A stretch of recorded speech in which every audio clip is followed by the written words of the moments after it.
You're listening to Contesting Wrestling, a podcast where we ask, why should you watch wrestling? And when I say we ask that, I mean I ask it, but then you sort of are asking it vicariously through me, as is one of the essential concepts in entertainment in medias. You sort of have like a point of entry character where you project your hopes and dreams, or in this case, your questions about why would anybody watch wrestling? What's going on with that? My name is Evan Burke. I'm a writer. Historically, I don't care for wrestling. I've written about other topics, and I haven't written about this one, but I do like to say it a lot with words in a sound form known as talking. And I also love people. I really do. For all the things for all the negativity that I often bring, that's just me working stuff out. I'm a humanist. I love people in general. Maybe not don't come talk to me on the street if you recognize me. I don't love you in that sense, but I love you in like a general sense of that term. But two people I love specifically are my co-hosts, and they love wrestling. And so I'm like, how does that work? How are you somebody I respect, but also you like this thing that I don't? I've come to respect it a bit more over the course of this podcast, but for the purposes of anybody who might be listening to this who either doesn't care for wrestling and wants to understand more, or who is a fan of wrestling and wants to understand more, that can help. I lost that at the end there. It's fine. Ken, let's move on to the next co-host to introduce themselves.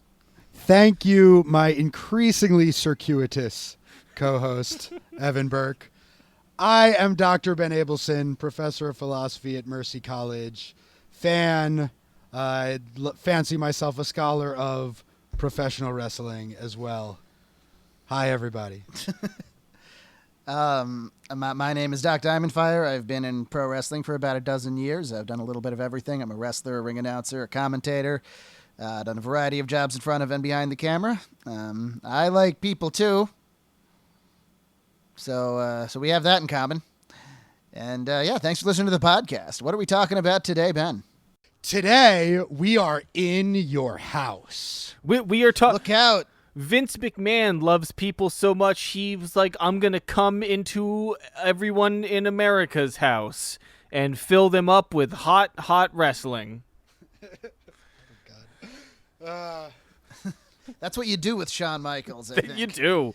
Oh, he is in full fucking Chippendale mode in this one. It is hot. It is aggressively hot. Yeah, I think he moonlighted as a guy who you pay to come to your house and do that for a while, right? Back when all the wrestlers had another job. Yeah. Okay, so in your house, the concept was WWF wanted to do more pay-per-views. WCW was already doing a pay-per-view every month. WWF was just doing 4 a year. But so they wanted to do one every month, but I guess they weren't sure that their audience would pay for a full pay-per-view every month. So instead of doing 3-hour ones, they would do these 2-hour pay-per-views called In Your House. That were less important than the big ones, but they would find unique ways of adding value to these shorter pay-per-views that were like $15 instead of $25 or $30.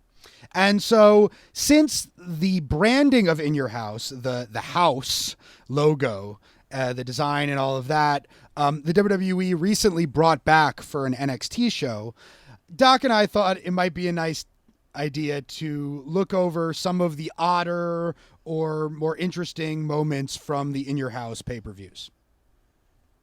It is interesting to think about the creative process behind producing something of a quality that's like, all right, it can't be, real good, right? Like, it can't be like something that's like really good that people would pay a lot for because we need to save that for the pay-per-views.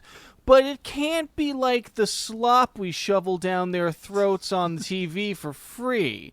Though there was plenty of slop in one of these matches. There was. And I will say the matches, the generally really do kind of feel like these feel like a strong B. Like everybody, like all these matches are like people getting like solid 82s on a test. You know, where it's like, and it's although HBK Owen I'd say is like an 88 to a 92. It's pretty good. I put that one on here mostly so that there would at least be one match you would probably enjoy, Evan. I really, like, really appreciate as a that. match. Yeah. Though, the first match we're going to talk about from In Your House 3 from September 24th, 1995, which was Bret Hart against Jean-Pierre Lafitte, was way better than I remembered it. I remembered it being like, okay. Sure. I thought this was actually a fine match between these two. I certainly enjoyed it, but Evan, what were your impressions of this before we get real into it? Well, first, just respect to anybody who is wrestling without depth perception, right? Because that cannot be easy. Yeah, Lafitte's wearing an eye patch. I liked this. I feel like I'm gonna break your heart a little bit, Ben. Where I was like watching this match, and I'm like, I know that this is a good match, but I don't know how much I will ever care about Bret Hart as a character. He's really good. He's really good. Like, here's the thing. This match was clearly... I have nothing bad to say about it. It was well-paced. There was cool stuff that happened. Bret referred to himself as Captain Crunch. This appeared to be... I thought that was great. Captain Cook versus Captain Crunch. Well, I'm Captain Crunch. I was like, wait, Captain... I get what he's trying to say, but, like, I'm going to crunch you with my fist. But Captain Crunch is a cereal mascot. It's like how they used to make fun of Jerry Lawler by calling him the Burger King. Like, right. That's not... This is why Bret's promos over the years got better. He had picked up the intensity at this point, but sometimes his verbiage was still like, I'm Captain Crunch. It's like... All right, Bret. Yeah. He was also... Go wrestle. He was fishing for motivation in this match, too, you know? Yeah. This was, you know, in between Bret Hart world title reigns, where they were keeping him out of the title picture for a while, and so he had these, like, diversionary feuds, mostly with Jerry Lawler. But this time, they took this guy, he had been Pierre of the Quebecers, and they recast him as, like, descendant of some famed pirate, Jean Lafitte. So he was not an actual pirate. He was just related to a pirate. Yeah, well, I mean, he was trying to bring back the old ways by, you know, stealing children's sunglasses, their Bret Hart brand sunglasses, and then stealing the hitman's own leather jacket, which apparently his mom made for him. Yeah. I don't know if that's true. Honestly, I feel like just being from Quebec is a better backstory than that. That is. Well, the Quebecers were more successful than the pirate was on his own. That's for sure. I would want to introduce a tag team called the Quebecers, but they're like aggressive Quebecois separatists. That's kind of what the Quebecers were. So the story behind the Quebecers is that they were one of them was the Mountie, but the Canadian Royal Mounted Police got angry that WWF had a heel character who was a Mountie. So when they brought him back in the Quebecers with Pierre, in their theme song they would sing, "We're not the Mounties." So the point, even though they look just like Mounties. But in being the Quebecers, I think the idea was, we're not the Mounties. We actually get our man. We're not, you know, the federal Canadian police. We're the hardcore Quebecois police who actually can enforce the laws. As heels, they were very disrespectful. They were probably the cheatinest heels of the time, where they would go out of their way to break as many rules as possible, and it worked. It worked very well. People hated them. Don't assume that I'm like done with Bret now, but well, you're not. Well, no, and this what just so you know, in a very real way. So I think we should bump up. We need to deal with the fact that Bret Hart is your favorite wrestler, and I haven't gotten it yet. So we're gonna need to bump up that two-parter, an actual and talk Bret about episode. It. I don't know. I don't know if a two-parter is warranted at this point because we've watched so much Bret. but I can put together a main episode and a premium episode Oh, for sure. of what's left. We could do a 2-parter. Because I could talk about Brett forever. Because like this thing, like I understand that he is good. The more I have learned about wrestling, definitely the more I get it. From in comparison to the very first episode of the podcast where I Yeah. was still just sort of feeling my way through like watching through what am I seeing here when I'm watching wrestling. But I feel like it doesn't work unless I really get his character, and I still don't. And his character and his backstory and the whole greater Hart saga, and I guess I just need to see that story more. Gotcha. Because this was a good match that that didn't really stick with me, and I was sort of bored while it was still good. Gotcha. I mean, it didn't really stick with anyone. Again, as Yeah. Doc already pointed out, the Jean-Pierre Lafitte character was not a success, and he was gone pretty soon after this. I think he had some trouble with other wrestlers backstage. He wasn't the easiest guy to work with, which he has admitted. Now, well into his 40s, he has recently just made a comeback as PCO. He's the Ring of Honor champion, or he was. I Did he think lose he's, it? I think he's in his 50s. Is he in his now, 50s? And I believe he has since lost it, but I'm not sure. I'm going to look it up. I'm pretty disattached from that Did world right Roosh now. beat him for it? Yeah, but I think he may have been beat from. I'm looking up who the RH. Yeah, we don't follow Ring of Honor so much anymore. But the thing about PCO is what gets him over nowadays is in his 50s or whatever, he still takes these really sick bumps. And I had not remembered that he was already taking crazy bumps as Jean-Pierre Lafitte, as we see in this match, especially the one time that he does that flip out of the ring and Brett moves and he just splats on the floor. But he's incredibly athletic. There's that other point where Brett back body drops him out of the ring and he just lands on his feet. Incredibly Oh, no, slippery. it is Roosh. Yeah, My mistake. yeah. It is definitely Roosh. And all of his big, top rope moves, the leg drop off the top rope, what they called the cannonball, which was his flipping senton that he didn't connect with. Like all of that was, especially for the time, was very impressive for a guy who was about 300 pounds. Yeah, he was very agile. This was like the biggest opportunity of his career in singles. And it's not that his feud with Brett didn't get over per se, but he was definitely being like fed to Brett to keep Brett strong during all this. This was the main event at the first house show I ever went to, was Lafitte and Bret Hart. It must have been around this time because once again, they put the big match on television and then they do the same thing on the loop at the house shows. And I remember about that show, there were no title matches on that show, but the main event was the Bret Hart match and it was him versus Lafitte. So Lafitte got to main event Madison Square Garden. So good for him. He also, I guess he main evented for a little while because he main evented against Diesel, but maybe that was just Quebec. Maybe that I think that may have just been Quebec. It was like they were putting him in there. They'd always give something special to like the French Canadian audience because they knew it was a bit of a different audience.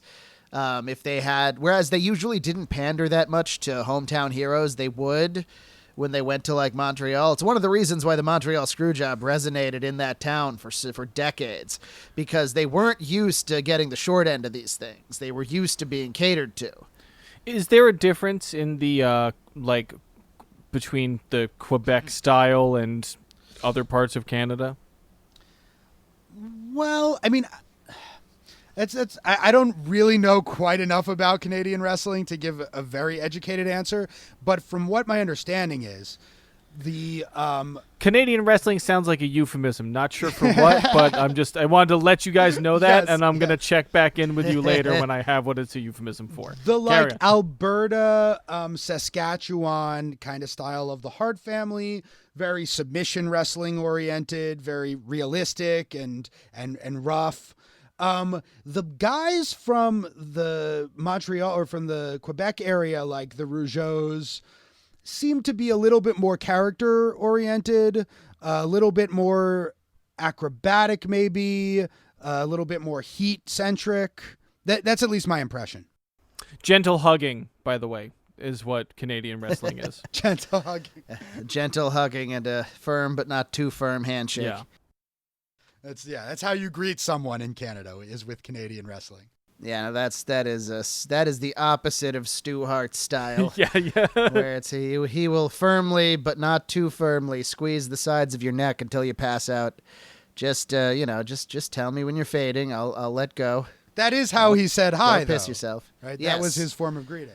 Oh, people in the wrestling business who weren't wrestlers said you always had to watch yourself around Stu, because like just to be friendly, he's the kind of guy who'd like pat you on the back and put his hand on your shoulder. But he would pat you on the back and put his hand on your shoulder, then put his other hand on your arm, then put his first hand elsewhere on your arm, and then start twisting you up. And you had to be like, Stu, no. And he's like, okay. Man, the guys for whom physical violence is so commonplace that they're comfortable just doing it. Yeah. Ben, do you remember when Godox was on tour a million year, me and Ben's old Doom band, when we went on tour for like a week and a half, and then the van broke down because we were too powerful? Yeah.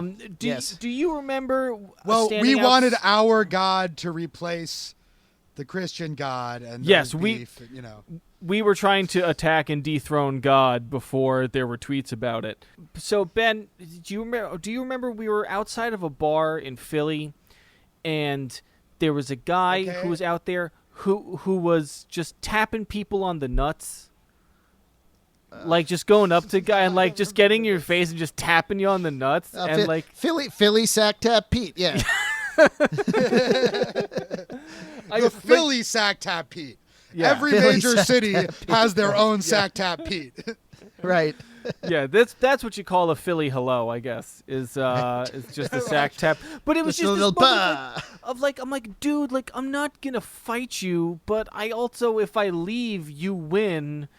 And I don't know what to fucking do here. And it was just a guy, and I'm like, this is a guy who either is super good at fighting or super into getting punched. Like, Right. It's just previous generations had these dudes who just like really liked to touch people all the time without their consent. And one of them is probably going to be president. yeah, actually, well, one of them is definitely going to be. One of them is the problem- definitely the problem- president. One of them is Already. currently president. One of them What is are you currently talking president. about? And we're going to If have we're a lucky- second one. Yeah. If we're lucky, one day one of the people who isn't that will be president. I guess between the two of them, Biden is definitely more of a sack tapper. Like Biden, Yeah, he's more of a sack like tapper. Biden's definitely a guy who attacks you on the sap and tries to start a fight with you. I seems know more Trump is entirely too compulsive. much of a coward. Yeah. It seems more compulsive with Biden, where he gets caught on TV doing it. Yes. Yeah. He just can't stop. It's a lot more calculated and malicious with Trump. Yeah, definitely. Okay, so wait, a couple more things about this match. Okay. And especially with Brett, so one thing that Brett does here is he works his ass off to put this young guy over. I mean, he wins. He taps him out to the fucking sharpshooter, and he does one of his cool, weird, grapevine-y ways of getting into the sharpshooter, which I always appreciated. But he does a lot. Like, he takes that crazy, like, Finley roll from Lafitte, which is rough, which is not very clean at all. But Brett takes it in stride. Right from the beginning, he treats this as a serious match. Like, he's pissed that Lafitte stole his jacket. So he hits him with the suicide dive before the bell even rings, right off the bat. So he's not treating him like some scrub who he's just going to beat. No, this is an important match to Brett. He had been in the ring with this guy before. Brett and Owen fought the Quebecers for the tag titles. That's right. And lost, I might add. There's Right. also a point where Brett tries to get Lafitte into the sharpshooter, and just a great moment of wrestling logic. Lafitte breaks the sharpshooter, but he kind of breaks it, but Brett reacts as if he broke it with like superhuman force, and Brett Right. springs out of the ring and tumbles down. Yeah. That's really putting him over. Like, that's Oh, a yeah. big move for Brett to do in that situation. It's like, this guy's legs are so powerful. I don't know if I can hold him in the sharpshooter. Sure. Which makes it that much better when he can. He even lets Lafitte take the front buckle. Take Yeah, the that's buckle right. on his chest. I mean, he lets him do it. I guess he could have done it whether he wanted to or not, but you might have gotten a little bit of a receipt if Brett didn't like that or not worked in the WWF Right. anymore. Well, eventually he didn't. So yeah, anything else about this match, Evan? The reason why I chose it was, one, it's this kind of like side mission for Bret Hart, which is the sort of thing that you would see on an In Your House. It's an important thing to do as a hitman if you want to have enough skill points to put into, because like if Bret does enough of these side missions, then he can put those points into like either like his sniping ability or his hand-to-hand combat stuff, or Hey, man, he can upgrade Hitman- his base. All right. Hitman versus Pirate is a pretty iconic battle there. I guess. Is it? Look, they say there's only a few kinds of stories we tell. It's like man versus God, man versus nature, man versus society, hitman versus pirate. Right. There's the four kinds of story. Well, And then man versus slop. All right, so Man moving versus on. slop. Moving on to the next iconic So- clash. Hunter Hearst Helmsley versus Henry Godwin. Now, this is like Vince McMahon's idea of city versus country. He's like, these hicks will love this. This as is- you know, In Your House 5, Seasons Beatings. get it? For December 17th, 1995, because 'twas the season. Seasons beatings. That did make me think we are going to have to watch it? the December to Dismember at some point, because you've Oh, yeah. told me about it, and every time I pass it on the network, I'm like, oh, that's a thing we should watch. Well, it's one of the worst pay-per-views of all time, but it's very unique. It's the kind of show that's been dissected a lot. I think we'll do the main event. If we do an episode all on Elimination Chambers, the main event will be the bad match. And by Elimination Chambers, I don't mean assholes. Oh, you fucking beat me to it. except in this instance of the December Except to in this Dismember instance. main event. Jesus. Right. So before we get into the match, Evan, now this is the most you've seen Triple H in the full like Connecticut blue blood character, where he's basically playing British nobility except American. What did you think of that? What did you think of his reactions when he saw the pigs in their own shit? This is the only Triple H I will accept. I have to say, to me, everything Triple H ever did in front of the camera for the rest of his career after this is pointless. Is that unless he was doing it against somebody else who was good. Like, he could, like, it's not to Yeah. say that Triple H can't have a good match, but this is the only time I ever feel compelled about Triple H, aside from just a desire for him to leave. It's a great gimmick, and he played it really well. He couldn't keep up that level of like over-the-top gimmickness with it forever. And like him transitioning out of it was kind of properly paced and everything. But this was such a good gimmick, and he played it so well. That said, this match is gross. It's like, I mean, Yes. I know that's the idea. Okay, But so then there's let's- Henry Godwin, let's- the hog farmer. Right. So let's tell the audience a little bit about what this match was. So Henry Godwin, Henry O. Godwin, so his initials already spelled out Hog. Get it? Eventually they would add Get it? Phineas I. Godwin. Pig. Get it? But he would, so Henry Godwin, he would come to the ring with a bucket of slop, which is what you feed pigs. I have actually fed pigs slop back at summer camp, and I electrocuted myself on the fence that protected the slop. Brag. But so he would come to the ring with a slop bucket, and he would slop his opponents fairly regularly. He would just he would empty the contents onto their head, and the logical progression from that was to eventually have a full-on hog pen match, where the way to defeat your opponent was to throw them into the pen that had several live pigs in it, who had been there apparently like all day shitting. Oh, and who I am sure were heavily sedated in order to both appear at this thing and also not to make, because pigs make an insane amount of noise. Like a Yeah. hog squeal is really loud, and you definitely don't need to like also have to worry about that when you're trying to mix the audio of a giant live show like this. So I can guarantee you those pigs were drugged up. There's a point where they were asleep, and I'm like, I don't think animals can sleep in an arena with 40,000 people. Generally, I could be wrong about that, but So we also have the referee is Hillbilly Jim, who was a big star in the 80s for the WWF. He was like, Hulk Hogan's country buddy. Feels like not an impartial ref, right? I mean, this does not seem like an impartial not at all. judge. No, He would, in fact, very start unfair. managing Henry Godwinn after this and his tag partner. So the storyline when Hillbilly Jim came into the WWF was that Hulk Hogan trained him, gave him his first pair of wrestling boots because otherwise he would have just been barefoot, as was the way that he conducted himself. And then he became Hogan's buddy. Never a champion, never a main eventer, but always popular and a mainstay of the WWF for many years. Now, I'm not sure if he still is, but for a long time after he retired from wrestling, he was the WWF's head of security. Yeah, I don't know if he still is, but that was his title for a very long. He's a very intelligent man. Every time I hear an interview with him, I'm always impressed by like the perspective he has on life, his character, his career, the business. He knew when to get out, which a lot of people don't. He had a character that he knew had a shelf life, at least on top, and he tore something in his knee and he got it fixed, and then he decided, okay, I probably had my big few years as a wrestler. Let's stop doing it now. And he found other jobs in the business, and he had his own radio show for a long time. I like Hillbilly Jim. Everybody seems to like Hillbilly Jim. Now, He was on Legends House. He seemed like a hell of a nice guy. yeah, I one day maybe Evan should watch Legends House or some of it. That's a bit of a down the road thing, but yeah. What is Legends House? Is that like a reality show with old wrestlers that the WWE put out?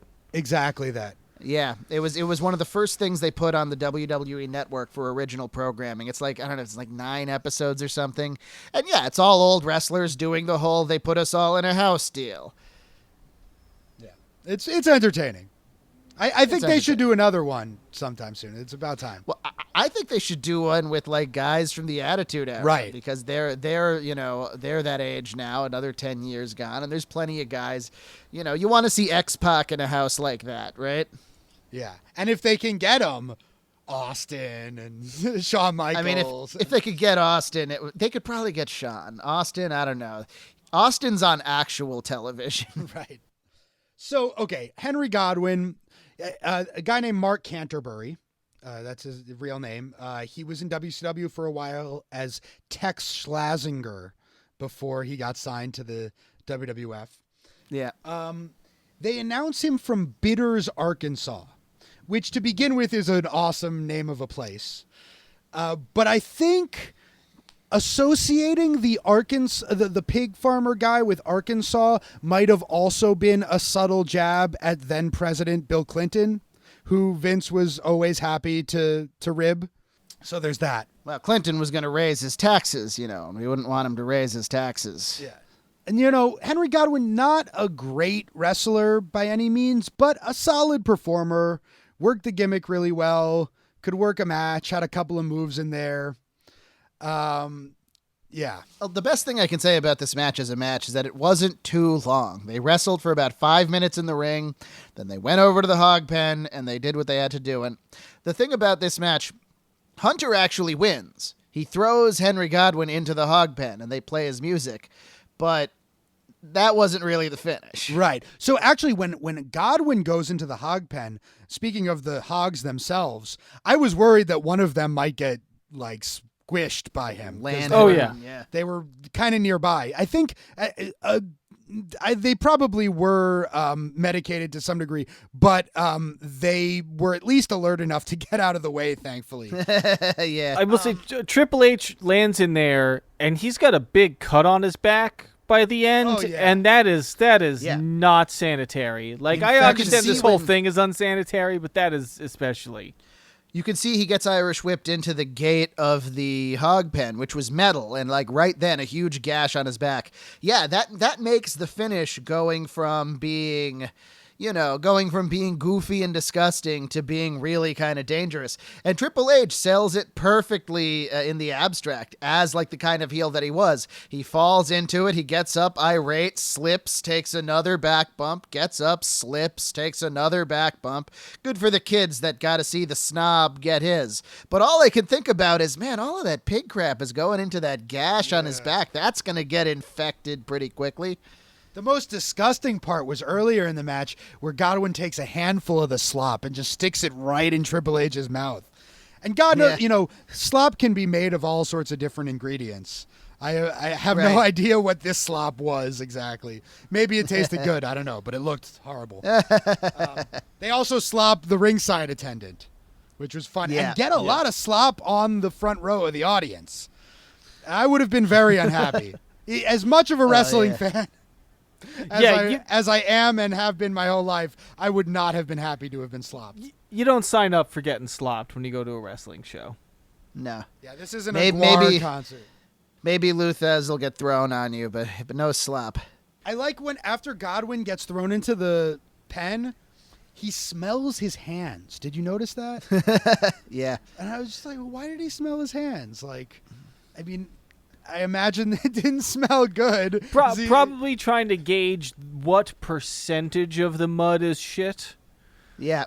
I think that's really what it is, and because I feel like if I gotten in there and I was expecting 20% shit and then it was like 80% shit, that would definitely change my strategy of how much time I was going to spend in the slop. I thought it was more of a gimmick thing. Like, he likes it. He's like, fresh pig shit. My favorite. Pig shit. Could be both. I mean, that's, if you're a farmer, you get used to that, and then you can tell, like, oh, this is good stuff, But if you're not a farmer, then it's just a bunch of hog shit, and that's no good. So, and Triple H sold that the whole match, too, and so did Henry Godwin.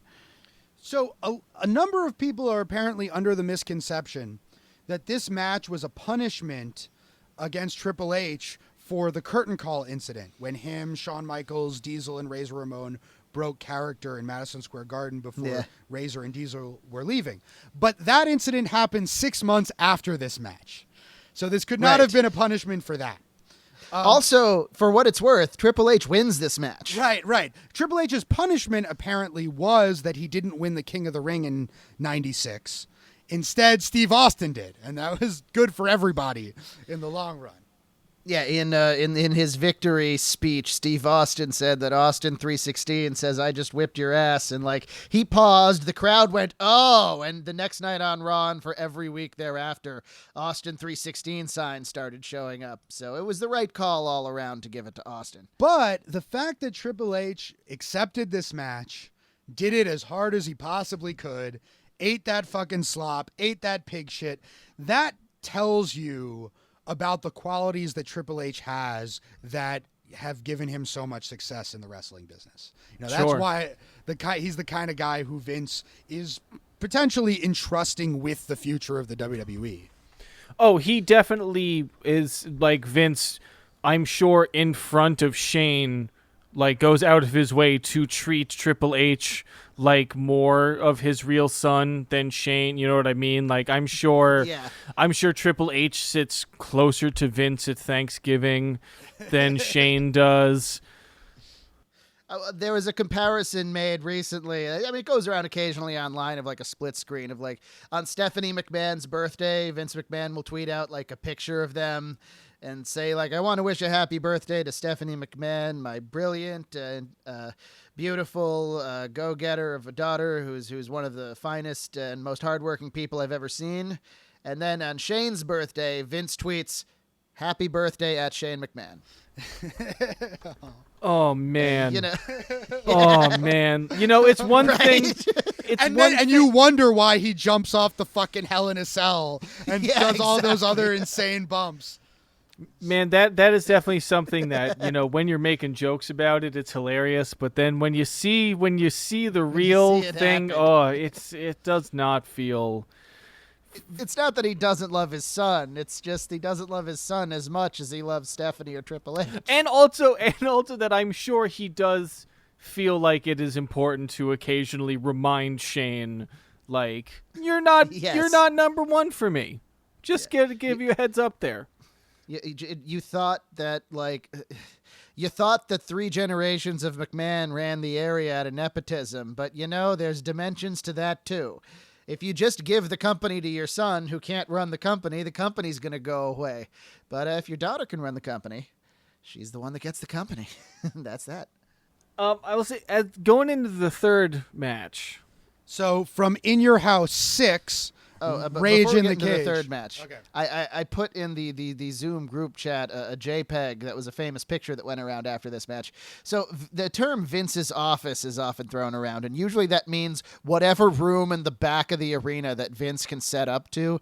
And a famous rib that was apparently pulled off by Owen Hart and Davey Boy Smith was right after the show. They took a bunch of the hogs and they put them in Vince's office so that when Vince came back from doing commentary, he would open the door and there were all the pigs.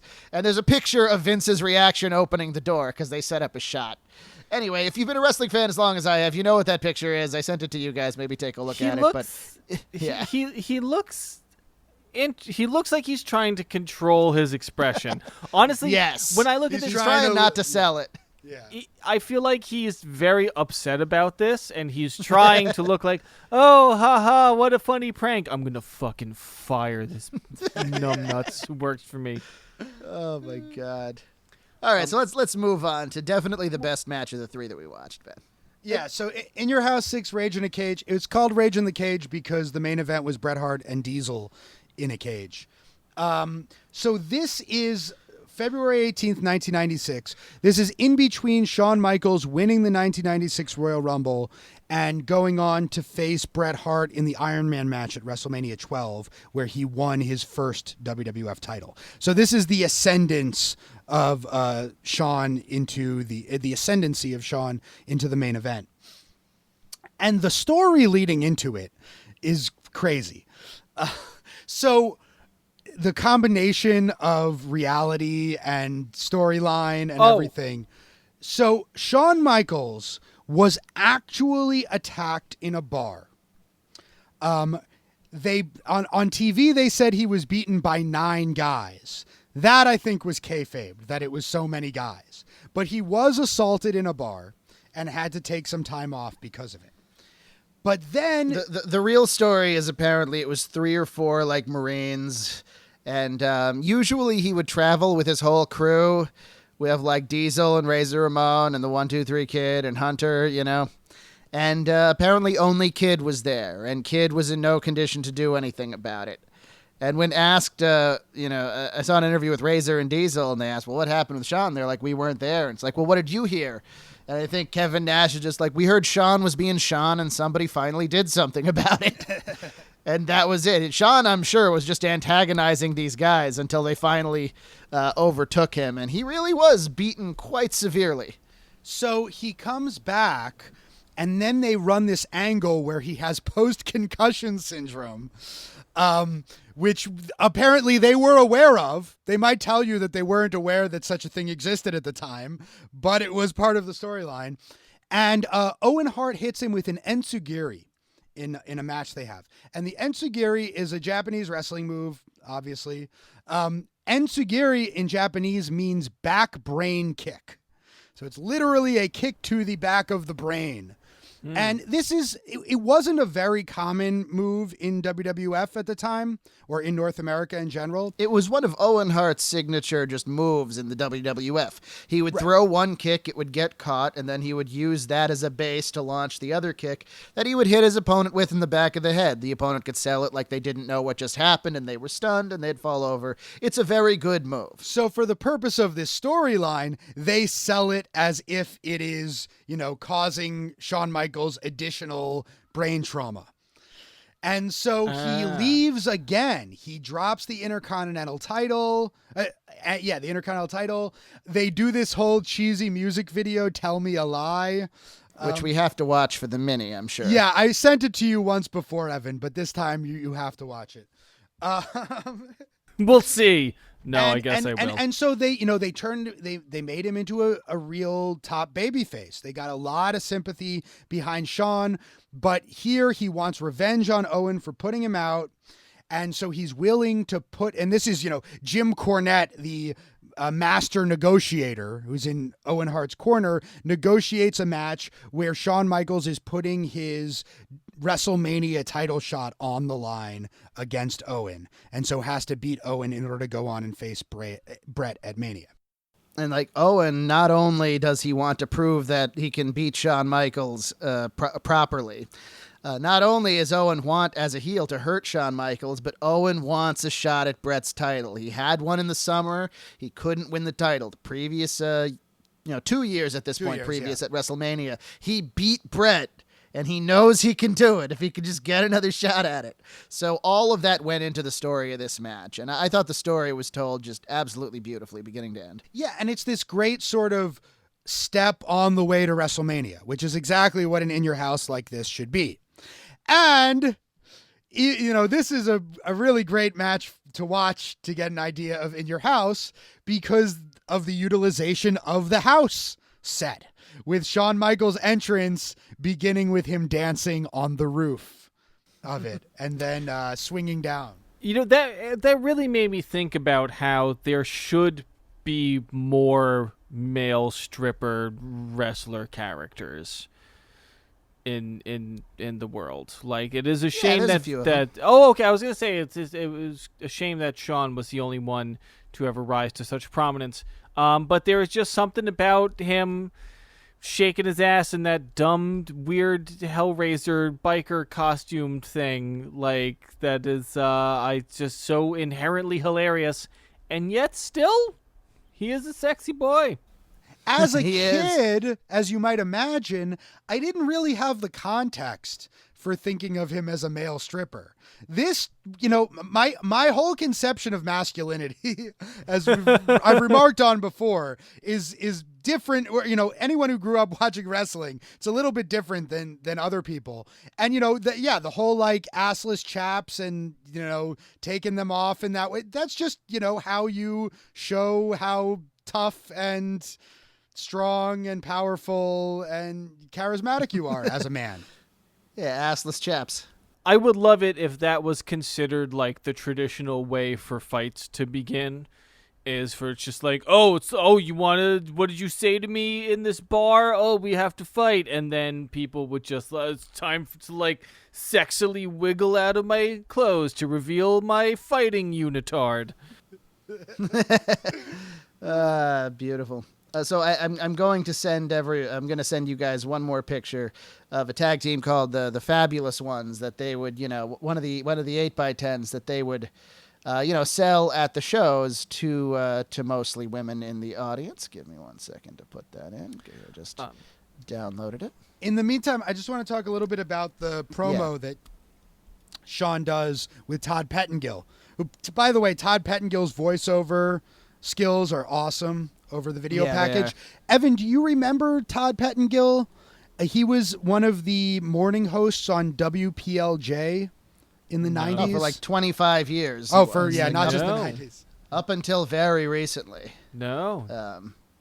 I don't think that's a station you would have listened to regularly. I mean, neither did I. I guess I knew about him because of wrestling, and then I was aware of PLJ. I remember seeing the local advertising with him on it. Yeah, Scott and Todd in the mornings or whatever. Local radio, a go-go. So Shawn, so he's already talking about the Click at this point. He says, I've been kicking it with the Click, which is one of these awesome wrestling double entendres, because the Click was what people backstage started referring to Shawn and his friends as. Shawn and Diesel and Razor Ramon and 123 Kid, that they were this clique backstage that was, controlling the product by using their combined backstage pull.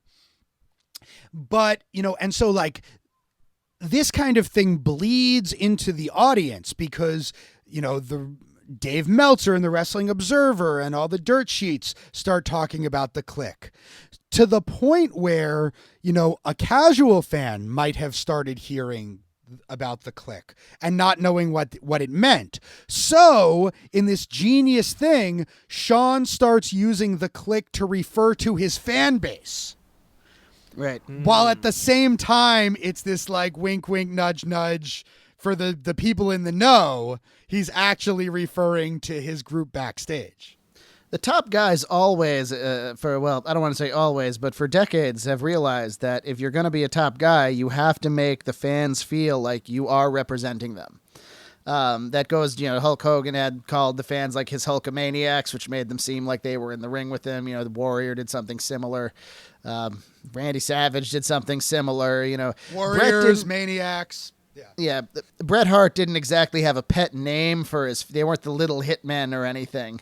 But he was definitely very audience forward. He knew that he was performing for the people and not the other way around. Like Sting would call his fans the Little Stingers. And Shawn found something there. It was something that he needed to complete the babyface package. He got the sympathy, and now he's got the tag. It's a perfect name for wrestling fans, too, because, wrestling fans, especially at that time, were not likely to be part of a clique.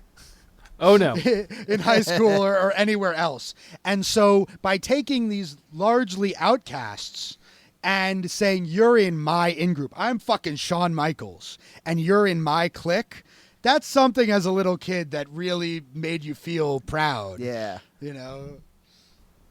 And I guess it's good, and I guess it's appropriate that they did not go with, like, the sexy boys. Right. And this is part of the thing, Evan, that I think, not growing up as a wrestling fan, you're not going to get that kind of connection to the wrestlers where, like, they represented you in that really, really deep way that you get when you're a kid and you identify with, public personalities or cartoon characters or whatever it is. Yeah, no, yeah, I think that window has likely closed. Not to say that I don't ever feel, I did feel that in some way that Orange Cassidy spoke to me in some ways. Like, I do feel like a connection occasionally with what they're trying to do or something like that. But yeah, I don't think I'm ever gonna like. I think I'm just too old to ever look at any fictional or semi-fictional person and be like, they are me. Right. That's reasonable. Yes. At this point in your life.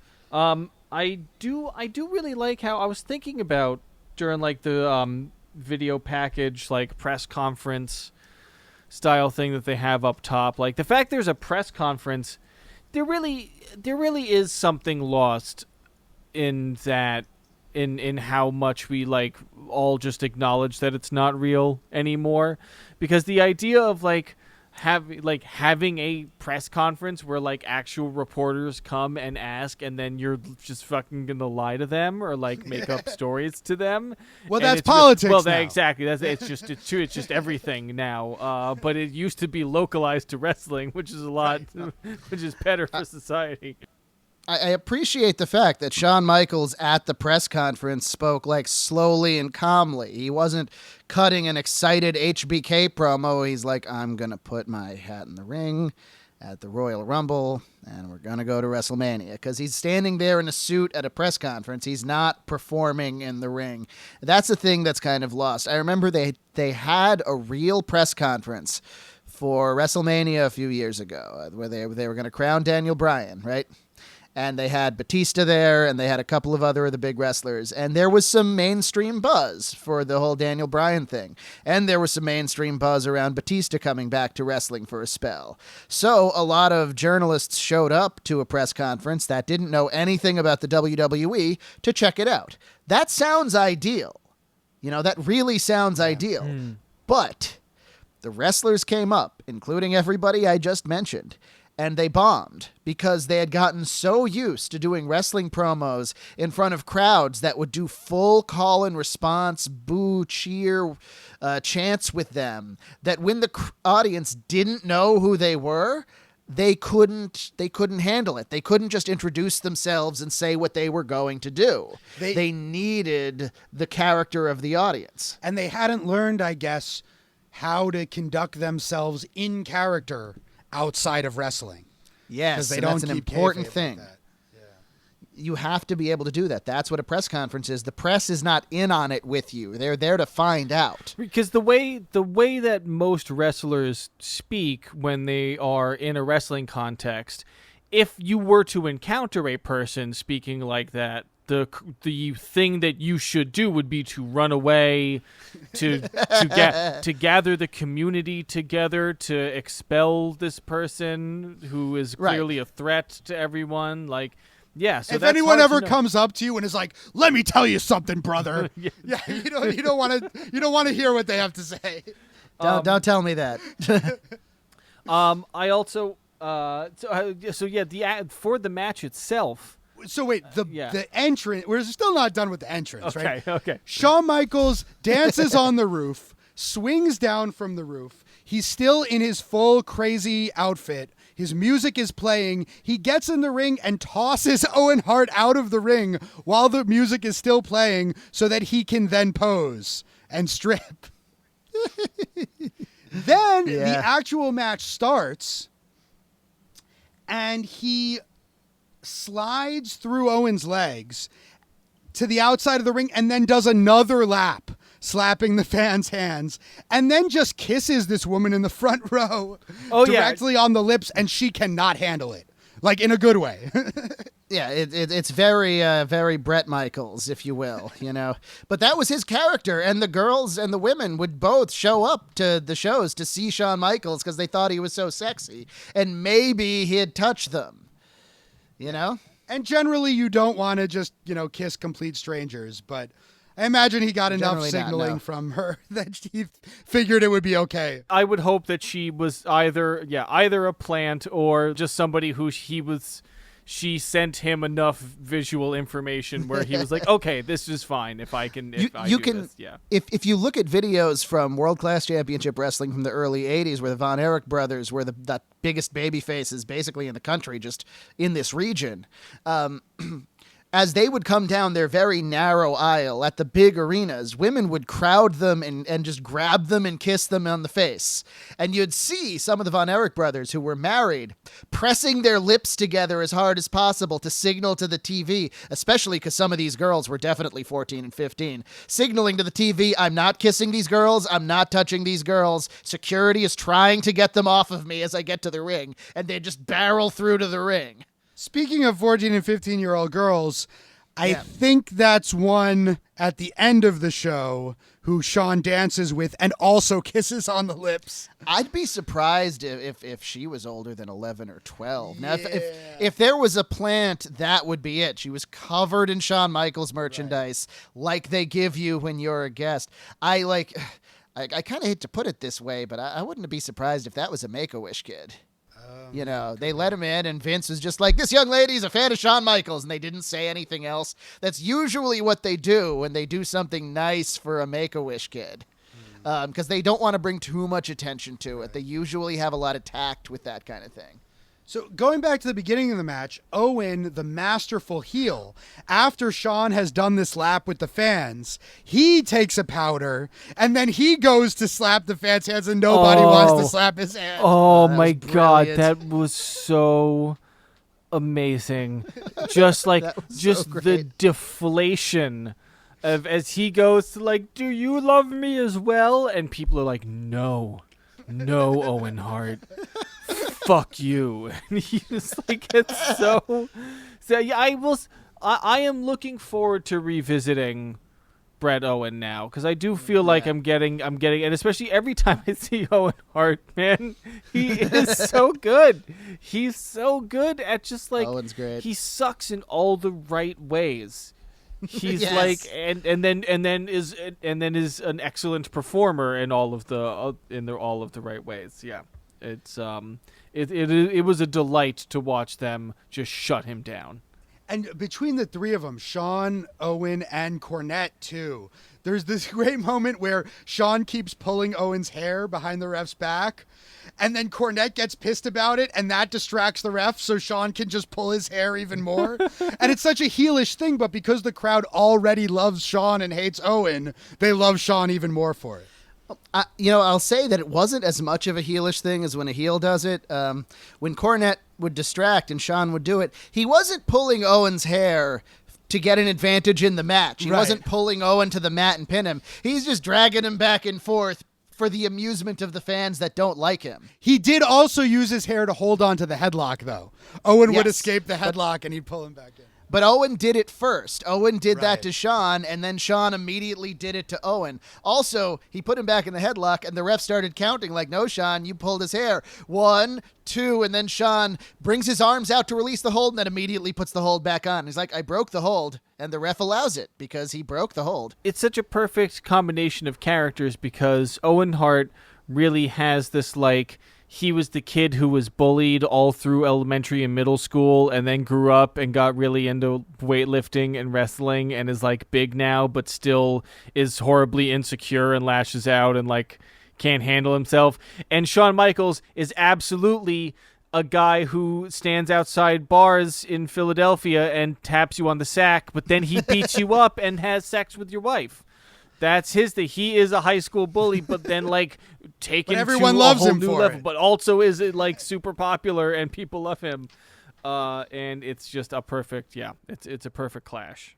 Well, Owen was the youngest of the Hart brothers, so that'll give you a complex. Oh yeah. Oh, I'm sure that's I can't Just even being imagine. a Hart kid to begin with. Yeah. And then being the youngest as well. There's some cool moves in here. Shawn does a great Hurricane Rana. Owen does a crazy, like, kind of diagonal overhead belly-to-belly suplex. He also does a camel. yeah. He also puts him in the camel clutch. And Jerry the King Lawler claims that Owen Hart invented the camel clutch. Well, it goes with the gimmick where Owen was saying he really invented the sharpshooter Right. and showed it to Brett. So Lawler, who at this point, Lawler is like, I don't like to give Lawler a lot of credit, but at this point in his career, he's the best heel commentator on television. If you go to WCW and watch Bobby Heenan, he's funny, but he's already checked out. No, Lawler is nothing but vile heel on commentary the entire time, including blatantly lying about things. The whole time, during the Bret Hart match we watched and we talked about earlier in this episode, Lawler is going on and on about how much he hates Bret Hart because they feuded on and off for years. It was a constant thing in the WWF. And part of that was that he loved Owen, and he took all of Owen's words at face value, no matter how much they were a lie. They were like, if someone lies to you, it's like you're lying. But if someone lies to you and somebody standing with them goes, yeah, that's true, it just pisses you off because you know what they're doing. That's Jerry Lawler. Speaking of Lawler in the Lafitte match, Lafitte stole the sunglasses from a kid that Bret Hart had given to them, because that's what Bret Hart does, Right. is he gives a kid in the front row his sunglasses. And so Lafitte stole it, but King claims he's like, oh no, the kid threw it on the ground Right. because he didn't want them. Which, at the same time, like, covers for the heel while also taking a shot at Bret. It's perfect. There are a couple of other moments in this match that I really loved. The ref almost catching Cornette cheat. And Cornette, like, backing off at the last second. Yeah, that was good. The timing on that was absolutely perfect. And Cornette reacts absolutely perfectly to that. Like, with his whole body, he gets up like, I wasn't going this way. Oh, no, He is a really good comedic actor for all of his flaws as a human being. I don't think anybody's ever said Jim Cornette is anything but one of the best non-wrestling performers that's ever been. I don't want to take that away from him for sure. Another really funny moment was when Owen gets a 2 count, and it's clearly a 2 count, and he celebrates as if he is absolutely certain that he has won this match. Yeah, I love Owen's fake celebrations. Like, one of my favorite spots in the Bret Owen match is just right at the beginning. They lock up, they break, and Owen puts his arms in the air and goes, yeah! It's like, what are you doing? You didn't win anything. And that pisses me off to this day, and that means he's doing his job. So the finish is Cornette takes his Cornette bump on the apron. Shawn misses the sweet chin music.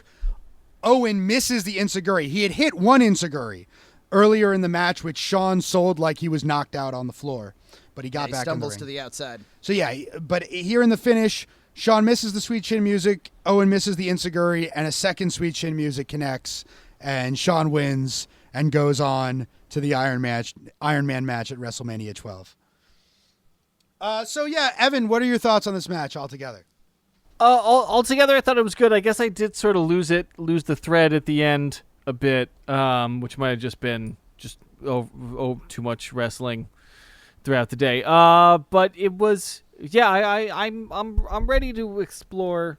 I'm ready to explore Owen Hart a little more because I have noticed that I enjoy him more every time, He's so great. every match I have watched of his, I have liked more than the previous one, and I think that as I learn how the whole thing works, I start to really appreciate him more. Honestly, I will say, I actually kind of like him more than Bret Hart so far, from what I've seen. Like, A lot of people do. Yeah, Katie's not on this episode, but she, as somebody who was not a fan in the 90s, prefers Owen to Bret yeah, as well. His personality is different. He has a whole different energy than Bret. And, you prefer one or you prefer the other. I think if you were not already a Bret fan when you became acquainted with Owen in his fully fleshed out form, you would yeah. be more likely to be an Owen fan. If you were already a Bret fan, he was Bret's antagonist. Yeah. You know? I feel like Right. I can sink my teeth into the Owen Hart character a little bit more. But yeah, I will say overall, In Your House, really felt like them trying to find something that was like pretty good, but not Yeah. good, not so good as to overshadow the more expensive pay-per-views. And this is the moral of the story was that like they were the business was in the toilet when they started doing the extra pay-per-views. Immediately the revenue kind of stabilized the business, at least. But it didn't turn the business around until they dropped the concept of the 2-hour B-level pay-per-view. And instead of, because the first price point was $15, whereas the regular ones were $30 or $35, they upped it to $20. And then they just started doing a 3-hour pay-per-view at full price $30 or $35 each month. When they did that, all the wrestling fans started buying all the shows because most of the wrestling fans didn't want to put money down for a B show, even if it's less money. They wanted to spend what they were used to paying for pay-per-view for a pay-per-view. And it wasn't too much for them to do once a month instead of once every 2 months. And once that happened, revenue started flowing really well to the WWF, and then, the Attitude Era happened, et cetera, et cetera. as wrestling became more popular, it became a lot easier to like talk a group of friends into getting together Yes. and chipping in on the pay-per-view every month. Whereas in 95, I think the vast majority of us wrestling fans were solitary. Yeah, well, one or two people just splitting that bill. Oh, there you go. Before we completely wrap up, I did find one more picture I sent to you guys that I don't know, we tweeted out or something, of the Fabulous Ones wearing towels. Oh, boy. You wanted other wrestlers that had stripper gimmicks. The Fabulous Ones did like a whole calendar full of cheesecake sexy poses, and they got way over with it. We've got Breezango these days. I wish the Fabulous Ones look was still the epitome of sexy, because if it was, I would be a lot higher on that list. Oh yeah. Oh, if we were Yeah. if we were older and had come of age in the time when Burt Reynolds was considered the sexiest man in America, would have really worked out. But hey, who knows? Harry is kind of coming back. I had that brief moment with Thor, Yeah. and then he cut his fucking hair. Right. I mean, it honestly just depends on when, on when our generation is fully ascendant into the entertainment industry, and then we'll just say that the people who look like us the most are the hottest. So we've got a few more In Your House matches for you to watch for the premium episode. Listeners, for $5 a month, you can subscribe to our Patreon, patreon.com/contestingwrestling, where you get an extra episode every single week. So there will be another set of In Your House matches for the premium with some more silly, unique, wacky stuff. Follow us on Twitter @ContestingW. Let us know, what you think. Let us know if there's anything you think we should cover, anything that you think will help me better understand why one should take time out of one's day to watch wrestling. Otherwise, hope you enjoy yourselves. Take care of yourselves out there. This has been Contesting Wrestling. Peace, everybody. We love you. Peace.